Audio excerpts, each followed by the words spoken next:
Hi guys, this is an exciting video because we are going to live code. I'm going to look at a problem that I have done before but not recently, and we're going to code it together. So the problem is called FuzzyFractal. It's from an old tutorial, but I haven't seen it in a while. I'm going to read through the problem description, think about it for a while, and then I'll start writing some code. So let's see. Consider the following two statements. Statement X. X is as true as Y is true. Okay, so they're equally true. Y, statement Y says Y is as true as X is false. So Y is almost saying the opposites. It seems a little confusing at first sight, but there is a branch of mathematics known as fuzzy logic that deals with such statements. Good. Not only can we analyze these statements mathematically, but we can also draw them as graphs. Okay, so we're going to draw a picture. The mapping from fuzzy logic to graphs is too complicated to explain here, but we do not really need to understand it. Good. Instead, we shall look at the algorithm directly. We shall plot a two-dimensional diagram where x and y both range from -1.2 to +2.2. Oh, right. So this will be my coordinate system, I'm guessing. For any pair of values x, y, we plot a value v based on the following procedure. Okay, and then there's some mathematics. So this procedure will tell me how to calculate v for a given x and y, and I plot that on pixel on the screen. Good. Okay, I'm not going to look at the details for the calculation of v now. I'll leave that till I've taken in more of what they want us to do. So this procedure for calculating v uses three constants, m, l, and t. I can see m is there, there's an l, there's a t. I can't really see any others. Okay, fine. It uses these constants to control how thoroughly we analyze the x and y statements. We shall fix m equal to 254, but the other two will be command line arguments. Okay, fine, we can do that. Also note that we can use the math.hypod as a shortcut for square root of a squared plus b squared. Fine, I think we've seen this.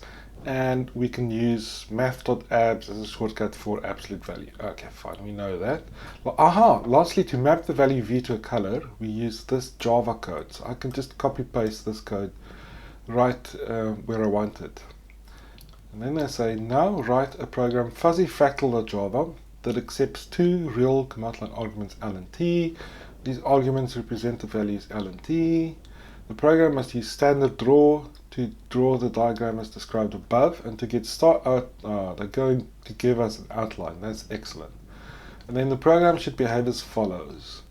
With those command line parameters 1.0, 0.95, I should be able to draw a picture like that.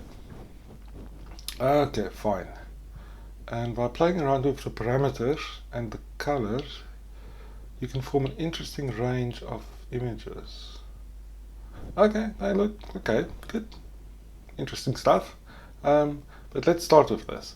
So I'm going to start by creating a Java project. So I'll create a new Java project called FuzzyFractal. Okay. I don't want module info, don't create. And my first step will be to link it to the standard lib.jar. So libraries, close path, add jar, go to the library, click OK, apply and close. Fine. And now I'll create the class file. I'll start by creating the class file, which is also called FuzzyFractal. That's right. Okay, right, so let's go download that code they gave us. FuzzyFractal proto, short for prototype, I guess. There we go. It starts with some kind of comment. It has some imports. Class FuzzyFractal. And then there's all this, and this is all there is. So I'm going to copy this into my code.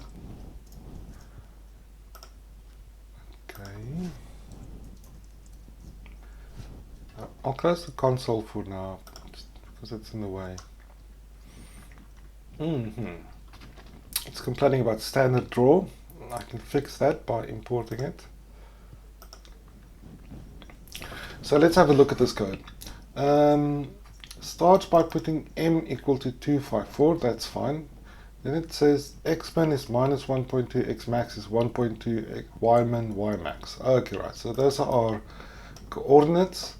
Then it says width equals 500 and height equals 500. So that's probably for the canvas, the window. Then it has x factor and y factor, but I'm not sure what that is. I'll skip it for now. And then in main, starts by reading the command line arguments. That's fine, putting them in L and T. Creates a canvas, that's good. It sets the x and y coordinates. Sets the pen radius to some value, that's fine, I don't mind. And then it has two for loops. So h goes from 0 to height. So that's going to go over all the y coordinates. And w goes from 0 to width. So that's going to go across for each of the h rows. And inside it has a conversion from w and h to x and y. Okay, so w and h is in the canvas coordinates, 0 to width, 0 to 499, but x is going to run in the real coordinate system we want, so minus 1.2 to plus 1.2. Good, now you use x factor to do that conversion, that's fine. Then it says fill in the logic here, so that must be the logic for calculating v, and then it's command to draw a pixel. Okay, fine, so we can just fill in, all we have to do is fill in the logic for calculating v, I think. Okay, good, let's do that. I'm going to delete this line, and I'm going to put my cursor here, and we can start filling in the logic. So let's go back. How do we calculate v? So step 1, I'll write step 1.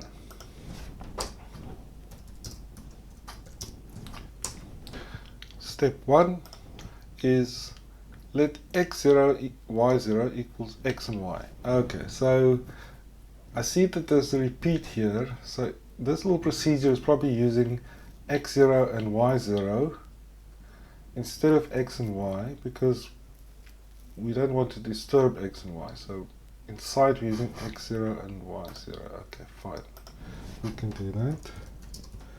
So there's x, y0 equals y. Okay, I'm trying to balance understanding the code, understanding the procedure, but also just following what they tell me to do, because I don't need to necessarily understand all the details exactly already now.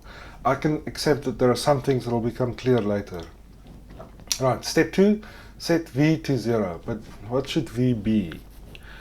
Where is it used? There, it's used there, and it's used there, it's incremented, and there it's initialized,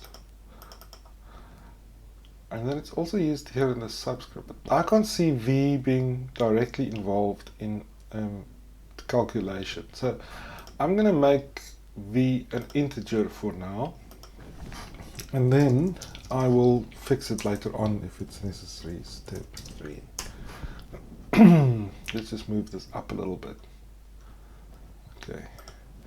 Step 3 is to repeat. Okay, so I'm going to need some kind of loop. So that'll either be a for loop or a while loop. And if I look at this, it says v0, if v is more than or equal to m, then you stop. And at the end you increment v. So this looks exactly like a for loop to me. A for loop that starts at 0 and goes up to but not including m, because if v is equal to m we stop, and we increment each time. Okay, so I'm going to write a for loop for step 3. v0, v less than m, v plus plus. Okay, so this is actually also step 3.1 and 3.4. This is all part of the for loop. 3.2 says if that expression is more than L, then we stop. But if v is 0, then this is x0 squared, y0 squared. And v starts at 0, but then it goes 1, 2, 3. So then it'll be x1 squared, y1 squared, x2 squared, y2 squared. For now, I'm going to stick to x0. I'll just write if, and the shortcut for that formula is math.hypotenuse. Oh, it's filled in x0, huh? Yeah, more than L. Then we stop the for loop, and I guess we do a break. Okay, so this is really step 3.2. Okay, next one, 3.3. Otherwise, we do this. x0 or x1, y1 equals that story, that story. Okay, hang on. So we were already pretending that v is 0, so this will be x0 minus y0 and so forth. But then we put that in x1, y1. And the next time around we put it in x2, y2. So really what I'm doing is I'm updating my x0, y0 each time. I'm calling them something else. But I don't want to do that in Java. I don't want to declare all those variables. So I will just update x0 and y0 every time. Okay, I'll do that. I'm going to say x0 becomes t minus abs. This is step 3. x0 becomes t minus absolute value of, I think, x0 minus y0. Let's just double check. T minus abs of x0 minus y0. T minus absolute value of x0 minus, yes. And y0 becomes t minus the abs of something. T minus the abs of something. And what is inside the something? Inside the absolute value is y minus t minus x. Okay, so I can remember that. Inside is y minus t minus x. Okay, right. Now I've got to be a little careful. If I had assigned this to x1 and y1, this calculation of y1 would have relied on the old x0. And it wouldn't have been influenced by this assignment to x1. But if I change this to x0, y0, then this assignment changes x0, and now I'm using the new x0, which is wrong. That's not what the algorithm says on the web page. So I'm going to make this x1, y1 two new variables that I need. But as soon as I'm done, I'm going to put them inside my So calculate the new values for x1 and y1 and then put them in the old ones. And the next time we repeat, we use x0 and y0 again. Good. Yes. I think this makes sense to me. And lastly, I say increment v, but the for loop does that for us. And when we're done with all that, afterwards we plot the pixel with the color for v. Okay, that's cool. So we've got that code down here. I'm just going to copy it and move it up here. Delete all these stupid lines. And I'm going to just copy paste this calculation of the color. Copy and paste it right in here. Now it's complaining about color, but we can import that from java.awt. Okay, everybody's happy. Let's just have a look at this command. It says standard draw.setPixel, which is a very different command. We haven't done this. So setPixel also takes two coordinates, x and y, but they are on the canvas. So that's why we're using W and H and not x and y. So W and H are in the canvas coordinate system, 0 to 500, 0 to 500. X and y are in my real coordinate system that goes from -1.2 to +1.2. -1.2 to +1.2. So, but setPixel is a special command that takes the canvas coordinates. Good. And it takes a color. And I think that's it. It says plot the pixel and then just start from the beginning again. So that's for the next iteration of the for loop. Okay, I'm going to delete my step comments because I don't need them anymore. I think I can, this is not too complicated. I'll delete that, I'll save it, and oops. Okay, let's run. There's an exception, array index out of bounds. I have to configure the command line parameters, and I'm just going to put my console back so I can see what's going on. So run configurations, FuzzyFractal, I want $brace string prompt brace, apply, and you can just run it. And some other programs, parameters. Okay, let's see what happens. Excellent. Okay, that's exactly what I think we were asked to produce. Let's just have a look. Yes, it's identical to what we have. Good. And we can fool around, let's fool around with the colors just a little bit.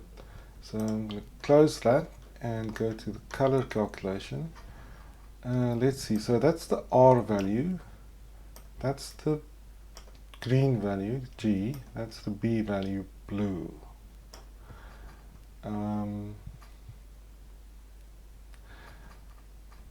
Okay, what should we do? I think I'm gonna change the green, so it's just V. I'm gonna change that to V. Okay, that seems fine. I know that V won't be too big. This G is only supposed to go up to 255, but we know that M is, where is it, 254, so that'll be fine. V shouldn't be bigger than 255. Let's save and run.